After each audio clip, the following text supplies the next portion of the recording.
Brazil কি সত্যিই চাপে? পাঁচবারের বিশ্ব চ্যাম্পিয়নদের হেক্সা মিশন কি শুরুতেই হুমকির মুখে?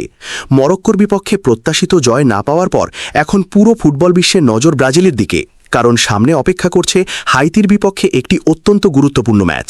কাগজে কলমে প্রতিপক্ষ যতই দুর্বল হোক, বর্তমান পরিস্থিতিতে এই ম্যাচকে মোটেও সহজভাবে দেখার সুযোগ নেই সেলেসাওদের। বরং বলা যায় এটি হয়ে উঠেছে কার্লো আনচেলত্তির দলের জন্য এক ধরনের অগ্নিপরীক্ষা। আর এই পরীক্ষায় ব্যর্থ হলে বিশ্বকাপের শুরুতেই কঠিন সমীকরণের মুখোমুখি হতে পারে ফুটবলের অন্যতম সফল এই দলটি।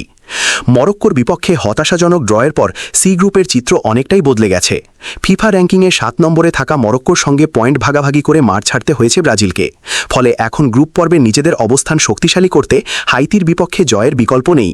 অন্যদিকে র্যাঙ্কিংয়ের 85 নম্বরে থাকা হাইতিও সুযোগের অপেক্ষায় রয়েছে। ব্রাজিলের সাম্প্রতিক ভঙ্গুর পারফরম্যান্স তাদের আত্মবিশ্বাস বাড়িয়ে দিয়েছে। তাই ম্যাচটি যতটা সহজ মনে হচ্ছে, বাস্তবে ততটা নয়। এমন গুরুত্বপূর্ণ ম্যাচকে সামনে রেখে নিউ জার্সিতে রুদ্ধদ্বার অনুশীলনে ব্যস্ত ব্রাজিল শিবির।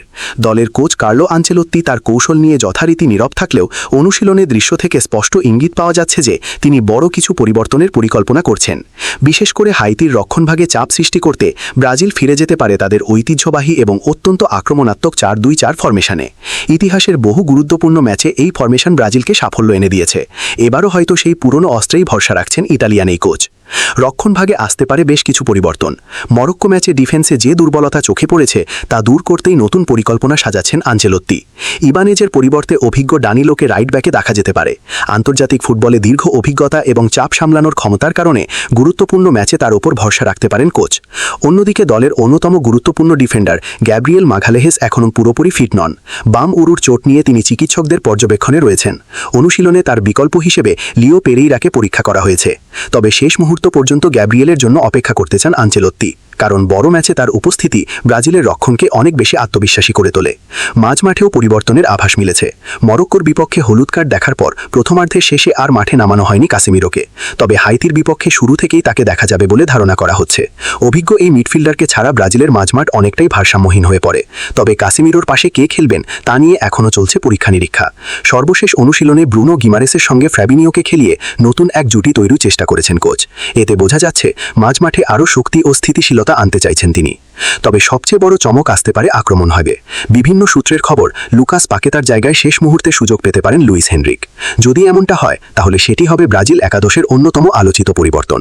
কারণ আনচেলত্তির 4-2-4 ফরমেশনে আক্রমণ ভাগের প্রতিটি অবস্থান অত্যন্ত গুরুত্বপূর্ণ, আর সেই জায়গাগুলো নিয়ে চলছে তীব্র প্রতিযোগিতা। স্ট্রাইকার পজিশনে ইগর থিয়াগো ও ম্যাথিউস কুনিয়ার মধ্যে লড়াই এখন জমে উঠেছে। অনুশীলনে ইগর থিয়াগোকে মূল একাদশের সঙ্গে দেখা গেলেও ম্যাচের দিন চমক হিসেবে ম্যাথিউস কুনিয়াকে নামানোর সম্ভাবনা উড়িয়ে দেওয়া যাচ্ছে না। দুজনেরই আলাদা বৈশিষ্ট্য রয়েছে। একজন শারীরিক শক্তি ও বক্সে উপস্থিতির জন্য পরিচিত, অন্যজন গতি ও সৃজনশীলতার মাধ্যমে ম্যাচের মোড় ঘুরিয়ে দিতে পারেন।